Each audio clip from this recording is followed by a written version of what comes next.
Sergio Palazzo es el secretario general de la Bancaria, uno de los sindicatos más poderosos de la Argentina. Sergio, gracias por atendernos. Ale Berkovich te saluda.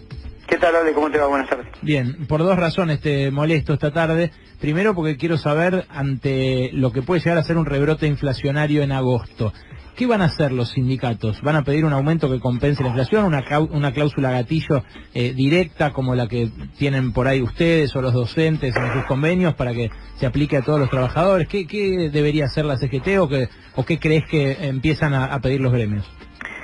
Mira, creo que aquellos que no tienen una salvaguarda con alguna cláusula de actualización o de mantenimiento del poder adquisitivo, como sería nuestro caso, una vez que pase la inflación van a tener que recurrir a reclamar esa actualización. Sería soberanamente injusto que los trabajadores que han perdido casi un cuarto de su poder adquisitivo del salario en estos 4 años de gobierno de Macri vuelvan a ser los que pierdan nuevamente con la devaluación, porque sin duda el precio del dólar subiendo se traduce en precio en el supermercado a los 30 segundos. ¿Cómo puede tomar forma ese reclamo? ¿Qué crees que van a hacer los gremios? Y cada uno en su actividad le reclamará a su sector la actualización de los salarios. En el caso nuestro tenemos una cláusula de actualización y mantenimiento del poder adquisitivo cuando supere el 30%, así que ni bien lo supere vamos a estar reclamando esa discusión de actualización, que por otro lado está fijada en nuestra acta, así que no debería tener mayores inconvenientes como no la tuvo el año pasado. En el caso de los bancarios hay una cláusula gatilla. ¿Quién más tiene? ¿Quiénes son los gremios grandes que también tienen? Sé que algunos han firmado cláusula de revisión, no de gatillo, y se juntarán cuando eso suceda. No te podría especificar quiénes, pero sí sé que varios firmaron con cláusula de revisión. ¿Y no debería la CGT, para darles más fuerza a los gremios más chicos o los menos poderosos, hacer un reclamo conjunto? Del tipo que no haya vulneración por esta corrida, que no haya vulneración de los sueldos, que ya vienen, como vos decís, bastante recortados. Yo creo que el Consejo Directivo de la CGT debería reclamar que el poder adquisitivo del salario no caiga más de lo que ya ha caído en muchas actividades, y debe ser un planteo y un reclamo que debe formular, sí, de acuerdo con eso, y cada uno en su actividad discute su paritaria, porque también tenés que evaluar el nivel de actividad. A lo mejor hay actividades que tienen una profunda caída de la actividad y muchas veces terminás discutiendo que no despidan gente porque hay muchos despidos, así que cada paritaria es una particularidad propia de la actividad y de los sindicatos. Sí creo que tiene que haber un reclamo de la CGT, que ya el ajuste no lo soporta más el pueblo y que no tiene que pasar la variable de ajuste por el salario del trabajador, por el ingreso del pibe que tiene una UH, por el ingreso de los jubilados, que ya bastante diezmado está y es el sector más débil, ¿no? ¿Ayer cómo lo viste el presidente cuando dio su discurso después de la derrota? Vi un presidente marcado por la desidia, porque no vi que hubiera una sola actitud que dijera, bueno, vamos a mejorar la situación de los argentinos. Lo vi responsabilizando siempre a alguien que no sea su gestión de gobierno. Aquí no se trata que el dólar subió porque ganó Alberto y Cristina y fue una diferencia grande, como no se trató nunca tampoco de la herencia recibida. Aquí se trata de que si el dólar sube es por las políticas de Macri, que han sido nefastas para el país.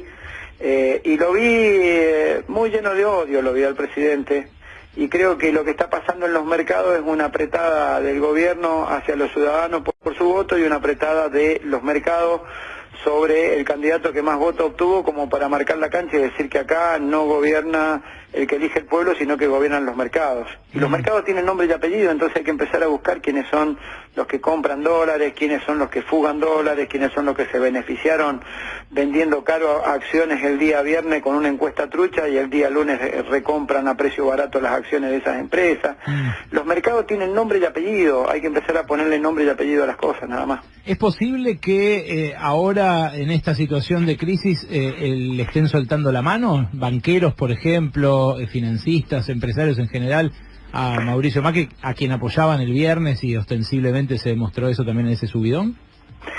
Mira, los banqueros particularmente son los internacionales, donde él ha tenido un gran respaldo, y algunos que otro banco local, pero yo he hablado el fin de semana con algunos banqueros, dueños de banco acá de la Argentina, y no tenían una mirada crítica al triunfo que se veía venir de Fernández. A ver, salvo las encuestadores truchos que hay en la Argentina, que no es que no le pegan ninguna, porque uno podría tomar el atajo fácil de decir que no le pegan, no, operan. Los encuestadores operan y operan a favor de quien le paga las encuestas o a favor, no son serios, operan, son operadores políticos, no son encuestas serias y fiables. Por eso digo que todos sabíamos cuál iba a ser el desenlace y que iba a ser una victoria abultada, quizá no los 15 puntos que sacó, pero todo el mundo ya sabía que estaba entre 8 y 10 puntos la diferencia. Entonces, decididamente, cuando yo tuve conversaciones, no vi un encono, va a ganar Fernández. Creo que al contrario, en muchos casos era un marco de tranquilidad. Y uno debería decir que los mercados deberían calmarse por tres cosas, salvo que lo que haya sea un matonaje de los mercados, ¿no? ¿Por qué tres cosas? Porque una victoria tan amplia como la que obtuvo un espacio político genera estabilidad política en el país, porque no necesitas tanto acuerdo en la Cámara para sacar las leyes que puedan darle estabilidad al país. Segundo, porque entendemos, los que hemos acompañado esta fórmula, que es un gobierno que trae políticas de inclusión que han estado ausentes en la Argentina en estos 4 años. Y las políticas de inclusión generalmente ahuyentan cualquier posibilidad de conflictividad social, entonces va a tener estabilidad económica y estabilidad social. Y la tercera, porque si bien las condiciones son distintas, lo menos cierto es que fue Alberto Fernández, jefe de gabinete de Néstor Kirchner, quienes toman la decisión de honrar los compromisos con el Fondo Monetario y pagar adelantado o pagar la totalidad de la deuda con el Fondo Monetario. Es decir, vas a tener garantías porque hay estabilidad política, garantías porque al ser un gobierno de inclusión va a tener estabilidad social, y vas a tener que cuando hubo oportunidad de pagarle, se le pagó hasta anticipadamente a los acreedores del Fondo Monetario Internacional. Está claro que debería estar tranquilo, salvo que sea un matonaje político para castigar a los votantes por parte del gobierno y un matonaje de los mercados para condicionar al nuevo gobierno. Estamos hablando con Sergio Omar Palazzo, el secretario general de la bancaria. En este momento está saliendo Nicolás Dujovne, el ministro de Hacienda de la Casa Rosada, donde estuvo, por supuesto, participando en distintas reuniones. ¿Cómo estás, Sergio? Alejandro Wolper. Recién Ale Berco te preguntaba acerca de esto, si la CGT no debería actuar en caso de cláusulas gatillo. En ese marco que vos describís, estamos en agosto, de aquí a diciembre, la CGT no piensa tampoco actuar de otra manera si el gobierno deja llevar adelante este plan económico que puede desatar también esta conflictividad social.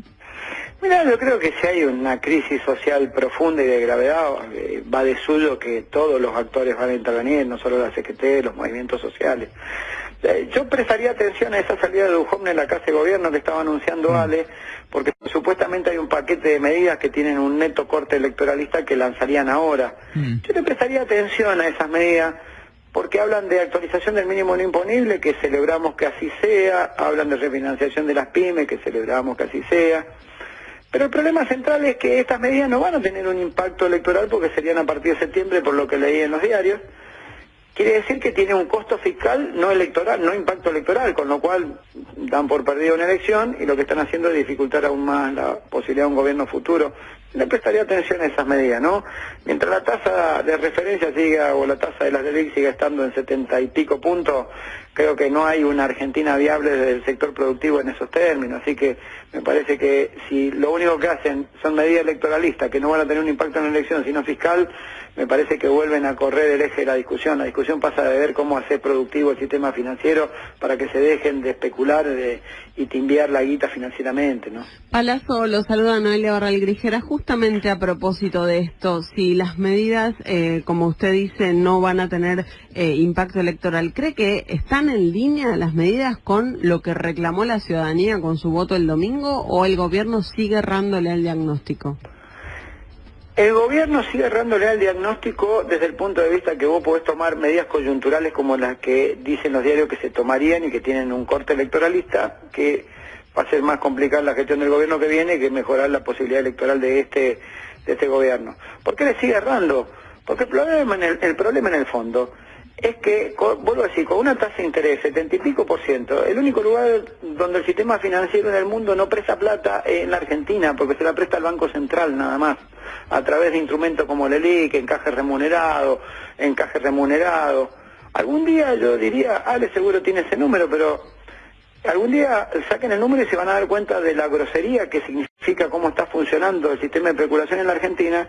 Saquen la cuenta de cuántos son los dineros que tienen los bancos que no están encajados y apalancando la producción. Vos tenés depósito que lo encajás con préstamo. No, es descomunal. Para darte una idea, solo por lo que subió la tasa entre el viernes y ayer, que subió 10 puntos, eso implica algo así como 110.000 millones de pesos más en intereses por año. Esto es un poquito... No, pero yo digo, fíjense cuánto de los depósitos están en el Banco Central en lugar del circuito productivo y encajados con... Y bueno, pero ¿sabes qué dicen los bancos? Que si no hacen eso, se quedan con liquidez excedente y no pueden pagarle a los depositantes el plazo fijo que les fue a dejar, no le puede pagar a ustedes los sueldos. Acuerdo con que ese es el concepto. Yo lo que digo es, han llevado a un deterioro al sistema financiero con políticas tan aperturistas desde el Banco Central que cualquiera entra y sale, no pasa en ningún lugar del mundo, que vos traes 100 millones de dólares, lo ponés, lo transformás en pesos, mañana lo transformás en dólares y te vas de la Argentina en los 30 días. Acá había leyes que custodiaban eso y vos si entrabas con ese tipo de inversiones tenías un año para hacerla, parte de esas inversiones las tenías que tener en bancos privados o en bancos de capital de Argentina, sean públicos o privados. Había una regulación sobre ese mercado de capitales especulativos. Hoy es libertad absoluta. O entras con 100 millones de dólares, lo transformás en pesos, lo colocás a una LELIQ al 70 y pico % anual, sacás los 100 millones, los transformás de vuelta en dólares y te los llevás. La ganancia en dólares que existe en la Argentina no existe en ningún lugar del mundo. Entonces, me parece que en la medida que no interpreten que el error es haber transformado una Argentina estrictamente financiera y de bicicleta financiera, no van a salir de la encerrona que tienen, porque tienen que modificar esa matriz de especulación por una matriz productiva. Bien, Sergio Palazzo, el secretario general de la bancaria. Te hago una última, Sergio. Sí. ¿Cuándo empezaste vos a ser bancario? Vos en Mendoza laburabas, ¿no? En el Nación. Sí, empecé a trabajar el día 8 de octubre de 1988 en el Banco Mendoza, hasta que ese banco cayó, ya era privado en manos de Raúl Moneta, y ahí hubo un gran acuerdo que me tocó liderar esa pelea en la provincia y logramos reincorporar casi a la totalidad de los compañeros en distintos bancos, y yo fui reincorporado en el Banco Nación Argentina en 1998 y a partir de ahí en el Banco Nación Argentina. Viviste como bancario la hiper del 89 y el corralito y la crisis de 2001. El Bonex 89 y el corralito 2001-2012. ¿Crees que esta crisis, por cómo se está precipitando y por la irresponsabilidad, por cómo la está manejando el gobierno, puede llegar a desencadenar sucesos como esos? Sería irresponsable de mi parte si dijera eso. Soy consciente que hoy tengo una responsabilidad en un sindicato y una opinión pública. Sí creo que el gobierno ha equivocado el camino y puede modificarlo con sus políticas y no llegar a una crisis como esa. Si me pusiera en similitudes, por ahí sería un gesto irresponsable de mi parte y no quiero en estas horas emitir ninguna opinión altisonante que modifique y perjudique más a la gente como ya está perjudicada. Y sin entrar en el terreno de la solvencia de los bancos, que entiendo que es algo muy sensible y sobre lo cual yo tampoco quiero exagerar ni generar ningún pánico. ¿Sí crees que esto puede terminar desencadenando una dinámica más que de inflación alta, niveles similares a los de una hiperinflación? Me refiero a agosto, septiembre y la posible espiral dólar-precios que, bueno, tanto preocupa siempre a los economistas en Argentina. Bueno, pegó un salto grande la inflación a partir de la devaluación. La que daba el REM de 40 puntos, creo que ya está en 50, ¿no? En 48 horas creo que esa es la medición que han hecho. Sí, sí. Está claro que un país que tiene una inflación interanual del 57% y la repite por segundo año consecutivo, tiene un peligro muy alto de una hiperinflación. Sergio Palazzo, secretario general de la bancaria, gracias por este ratito con Radio Con Vos. Gracias a ustedes, hasta luego.